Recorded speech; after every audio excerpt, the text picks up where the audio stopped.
I observe in Europe's current demographic developments not merely a statistical curiosity, but the beginning of the systematic disappearance of a 2,500-year-old civilization. What is unfolding in the maternity wards, nurseries, and primary schools of the continent qualitatively exceeds all previous population crises in European history and marks the transition from cyclical demographic change to an existential civilizational threat. The irony is unparalleled. Europe, the continent that rose to world power through population growth and settled other continents, chooses in its prosperity voluntary demographic self-annihilation.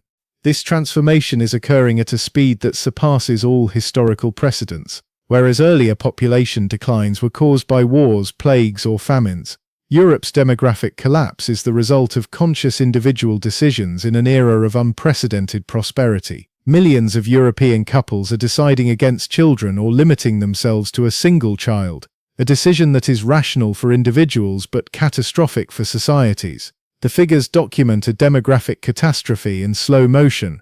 Germany's birth rate stands at 1.54 children per woman, Italy's at 1.25, Spain's at 1.19, far below the replacement rate of 2.1 required for population maintenance. These numbers are not temporary but structural and have been intensifying for decades. Europe is quite literally dying out while clinging to the illusion that migration can solve this problem. Europe's demographic crisis is rooted in the systematic decoupling of individual prosperity and societal reproduction since the 1960s. The sexual revolution, combined with contraceptive technology and social security systems, for the first time in human history, enabled a separation of sexual fulfillment from reproduction, while simultaneously securing old age without one's own offspring.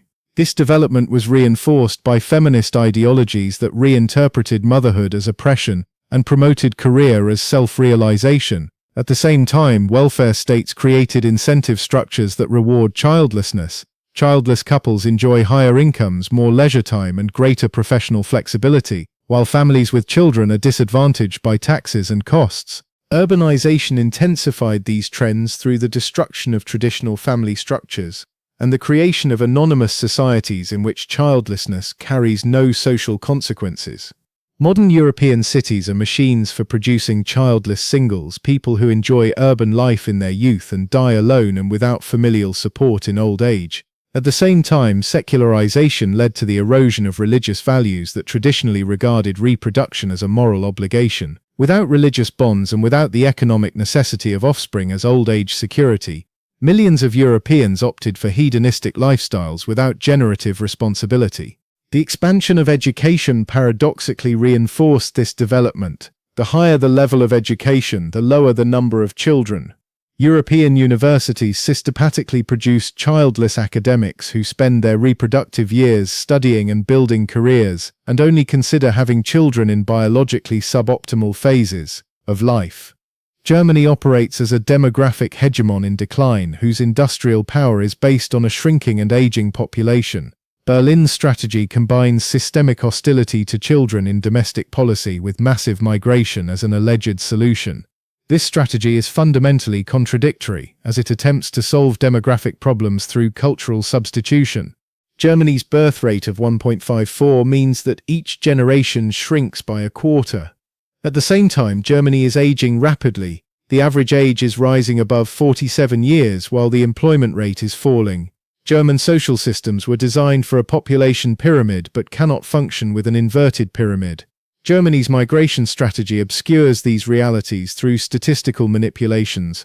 Official population figures add migrants to shrinking German numbers and suggest stability. Yet integration requires generations. While demographic problems are acute, Germany imports young people from other cultures, but cannot guarantee that they will adopt German values and work ethic.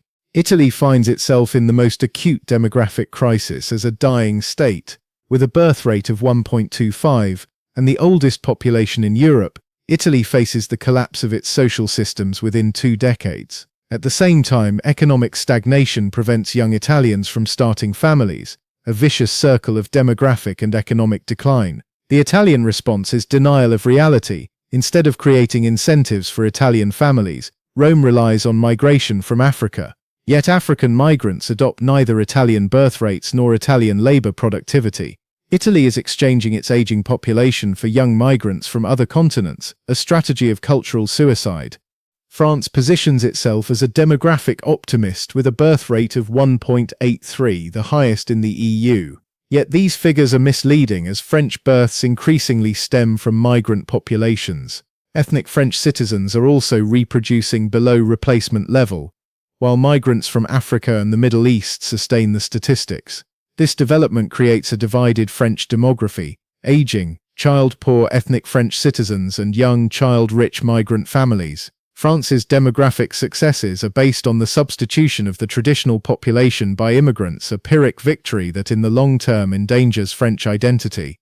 Eastern European countries are experiencing a demographic exodus through the combination of low birth rates and massive emigration. Poland, Hungary and the Baltic states lose hundreds of thousands of young people annually to Western Europe. While too few children are born at the same time, this double burden leads to accelerated population decline. At the same time, Eastern European societies reject migration from Africa and Asia, which exacerbates their demographic problems but preserves cultural homogeneity.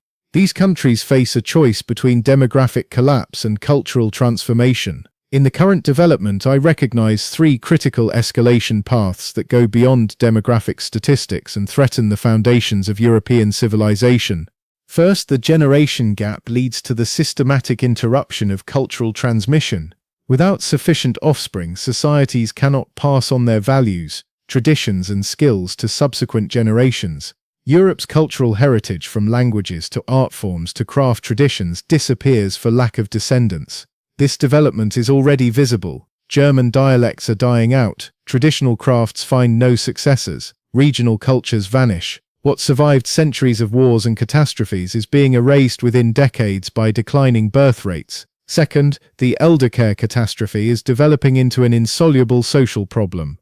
Europe is producing millions of elderly people without sufficient young workers to care for them. The ratio of workers to pensioners deteriorates from 4:1 to 2:1 and will in the long term reach 1:1, a mathematically impossible burden.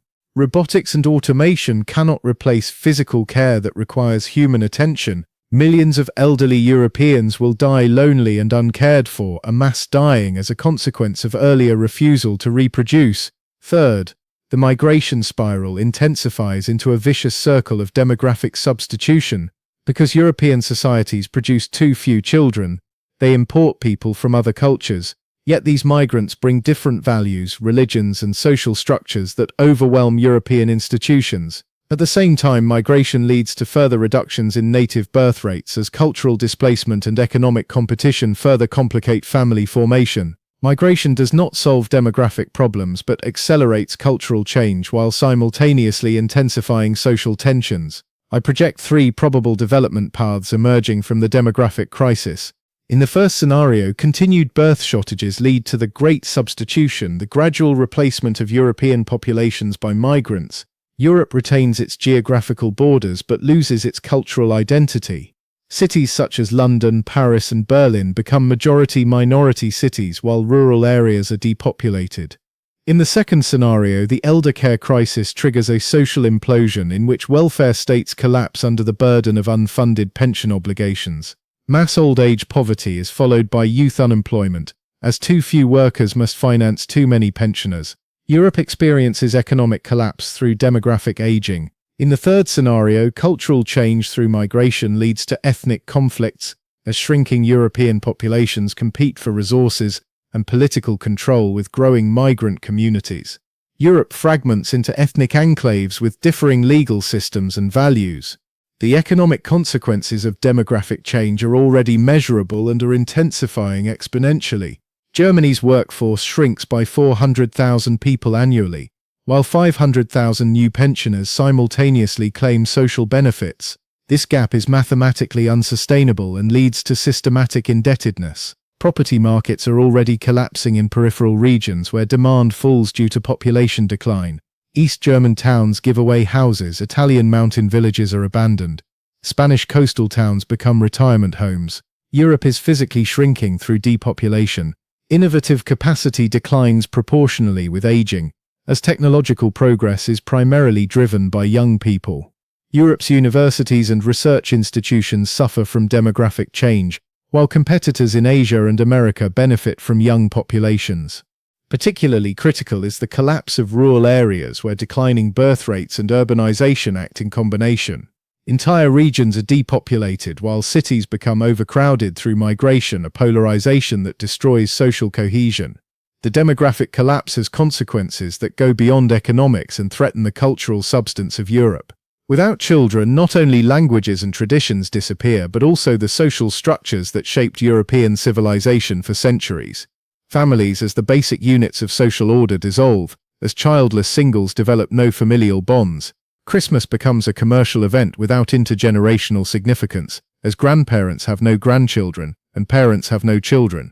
Particularly tragic is the loss of local identities. Villages and neighborhoods inhabited by the same families for centuries are depopulated within a single generation or taken over by migrants. The continuous history of European places ends through declining birth rates. What I recognize in Europe's demographic crisis is not merely a statistical problem, but the voluntary dissolution of a civilization that shaped world history for 2.5 millennia. Europe chooses collective suicide through refusal to reproduce, a historically unprecedented form of cultural self-destruction.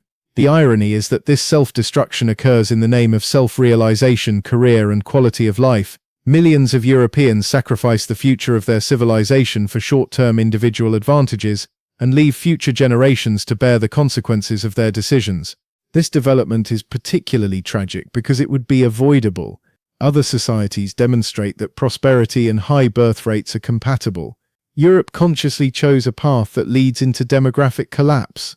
The psychological mechanisms of this self-destruction are complex. Individualism replaces a sense of community. Present orientation displaces responsibility for the future. Hedonistic values destroy generative ethics. Europeans treat children as consumer goods, an attitude that leads to structural childlessness. Particularly insidious is the systematic role of European elites, who reinforce this development through ideological propaganda. Universities, media, and political institutions promote child-free lifestyles as modern, while stigmatizing families with children. The coming decades will show whether Europe can still reverse course, or whether it will become the first example of a civilization that declines through prosperity and hedonism rather than through external enemies. The time for correction is running out. Demographic trends require generations to reverse, but the crisis intensifies each year.